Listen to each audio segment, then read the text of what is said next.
Il y a un sous-jacent à la réussite de tout cela, sans quoi les milliards ne seront pas suffisants, c'est notre capacité à produire plus vite et à produire en plus grande quantité.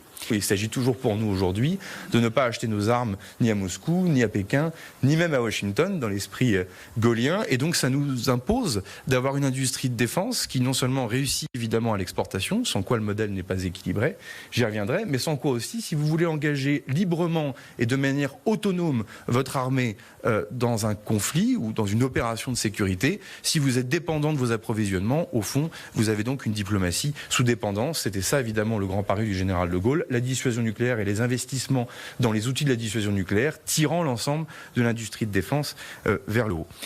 Benjamin est avec nous. Regardez, c'est marqué armes, munitions, le réveil français avec un point d'interrogation. Benjamin, on peut l'enlever ou pas, le point d'interrogation? C'est-à-dire qu'il y a des relocalisations. C'est l'un des outils. Bergerac, c'est ça. C'est une visite qui va se jouer sur le site de Renko, puisque c'est là qu'à partir normalement de l'année prochaine, on va se remettre à produire ceci. Ça, c'est de la poudre. Ce sera de la poudre pour des gros calibres, des obus d'artillerie, pour leur propulsion.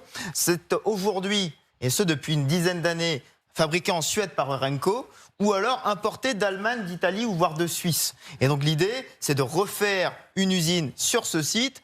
Objectif début 2025, budget 60 millions d'euros. Je vous disais relocalisation comme arme parce qu'il y a un autre enjeu aussi, au-delà de la poudre. Il y a l'enjeu que vous voyez sur cette image, des munitions de petit calibre. 5,56 mm, 9 mm pour les pistolets.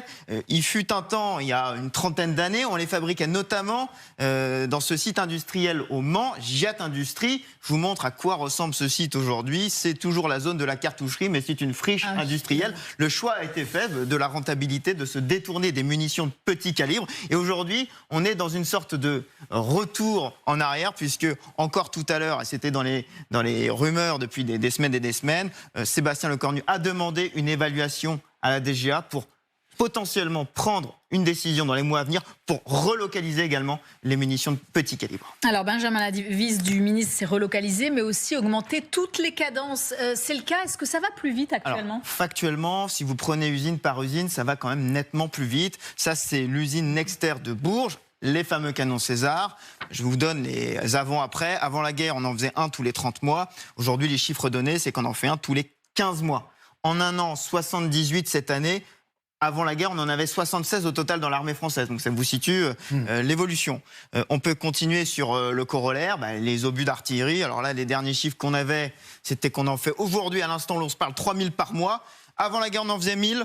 Et normalement, l'année prochaine, on fera peut-être même 5000 par mois. Donc on aura multiplié au total par 5. Alors ça reste pas grand-chose, c'est à peine une journée de consommation des obus ukrainiens. Mais c'est quand même une montée en pression qu'on constate chez les grands groupes. Thales et ces fameux radars, la GM20, on en a envoyé notamment un en Ukraine. Eh bien, avant la guerre, il fallait 18 mois pour le faire. Aujourd'hui, 6 mois, d'après Sébastien Lecornu. Et ça va toucher tous les pans de l'industrie. Dassault Aviation, le temps de fabrication d'un Rafale. Avant la guerre, 1 par mois. Aujourd'hui, 3 par mois. Alors, il y a la commande internationale, mais il y a aussi la commande de l'armée française. Et on peut même encore aller plus loin sur tout ce qui concerne le drone. Il y a une entreprise à Toulouse qui s'appelle Delair. Il y a 2000 drones qui ont été commandés. Et on a d'ores et déjà un doublement des effectifs qui a été lancé du côté de Toulouse.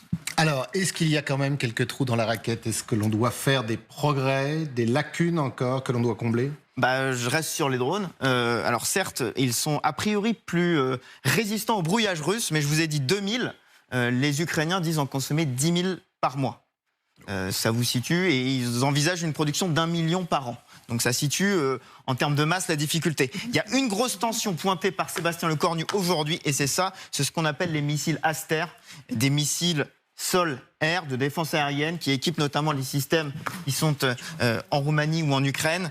On en a commandé 200, il y en aura 200 l'année prochaine en plus, mais à plusieurs reprises, Sébastien Lecornu a clairement désigné le fabricant, MBDA, comme en retard. MBDA met aujourd'hui trop de temps à produire. Il a même évoqué tout à l'heure le mot de réquisition potentielle si ça n'allait pas si vite. Donc il y a une vraie inquiétude en France sur la défense aérienne et ces missiles sol-air. Alors on peut s'interroger finalement, est-ce que la France doit tout produire? Parce qu'on pourrait aller plus loin. La question du Charles Leclerc. On n'en produit plus depuis 2008. Pour l'instant, aujourd'hui, on fait des rénovations, une cinquantaine à peu près par an. La réponse se se joue peut-être aussi de l'autre côté du Rhin ou de l'autre côté de la frontière. Ça, c'est le char qu'on appelle le char du futur, MGCS, un Main Ground Combat System, qui va, ça y est, c'est acté, être fait en lien avec les industriels allemands, un char avec une plus longue portée, plus mobile, qui sera accompagné de véhicules anti-drones avec des lasers, de l'intelligence artificielle, du cloud.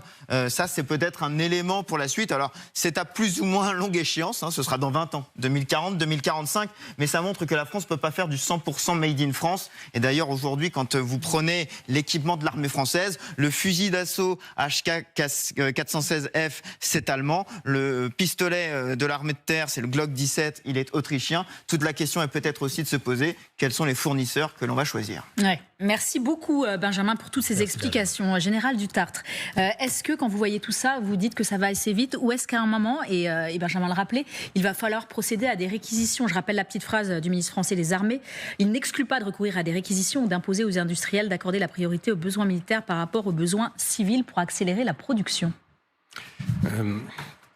Vous avez raison. Moi, je trouve que la présentation de Sébastien Lecornu était très claire, en fait. Il s'adressait à la fois aux armées en disant voilà ce qu'on fait, et aux industriels, et également à la DGA à qui on demande gentiment de se rénover et d'accélérer un peu au niveau de la production. Il a même évoqué, je crois, l'exemple de l'automobile, où on peut faire des choses de très bonne qualité en masse.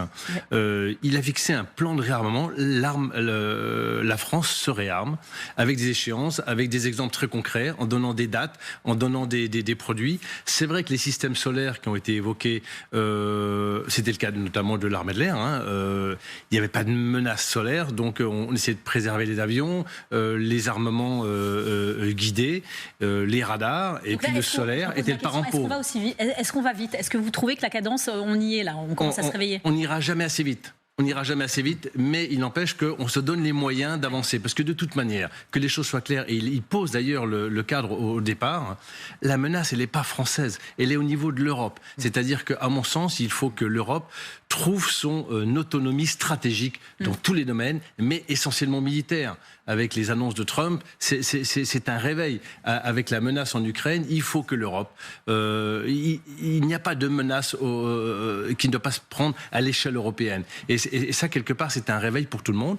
La France doit prendre sa part, mais les autres pays aussi doivent prendre leur part. Et les commandes, ça c'est très important, les commandes doivent se faire en Europe. Nicolas et Magali. Alors d'abord, effectivement, je pense que ce qu'a dit Sébastien Lecornu va dans la bonne direction. C'est-à-dire qu'il faut aller plus vite, plus fort. Il y a des trous, il faut y aller.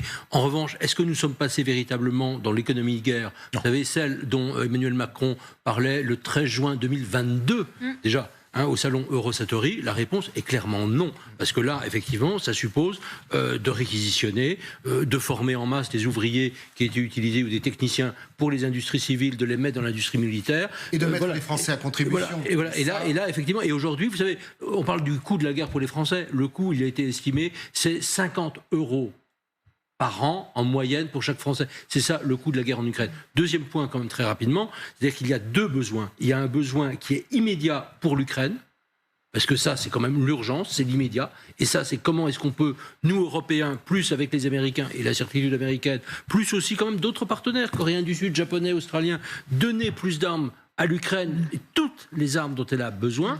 Et deuxièmement, comment assurer notre défense? Et comment est-ce qu'on articule les deux? Et là, je suis tout à fait d'accord avec ce que évoquait Patrick Dutartre à l'instant, bien sûr dans un cadre européen. Et c'est que derrière, il va falloir aussi faire une planification européenne, au niveau européen, avec nos partenaires européens, sur la défense du futur. Mais avec, encore une fois, les deux domaines séparés. D'un côté, l'Ukraine, l'immédiat, la rapidité, et effectivement l'Europe, notre propre défense à terme aussi.